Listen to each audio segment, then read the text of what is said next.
Vi står her med Solsbæk Agro. De har 975 årsøer. De producerer 35.000 30 kilos gris per år. Grisene afsættes til 2 aftager i Danmark, plus ca. 8.000 til eksport. Der købes avldyr ved, ja, må jeg godt sige det egentlig? Ja, det må jeg gerne. Ja, Lundegård. Jeg kan ikke lide Opformering. Opformering, ja. Cirka 110 hver 10. uge.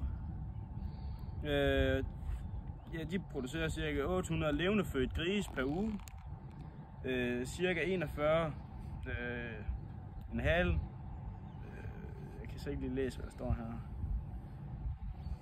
Det bliver så også lige meget. Ja, cirka 19,5 levendefødte grise. Han her. Det kan være mest af grin, Peter. Ja, dødeligheden i farestallen ligger på cirka 10%.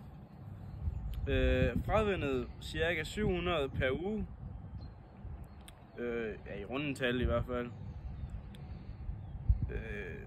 Intimineres cirka 46-47 søer per hold, altså uge. Smågrisene, ja, de vokser cirka 500 gram per dag.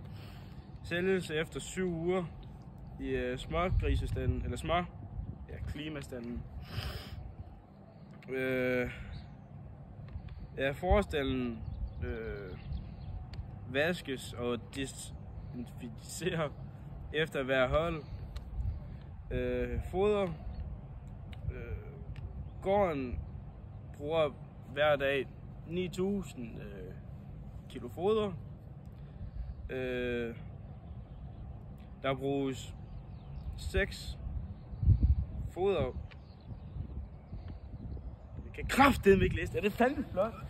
Lad være med at stoppe den. Lad være med at stoppe den. Ja, 6 foderblandinger. Ja, det var sådan det var. 6 foderblandinger. Ja, det var det.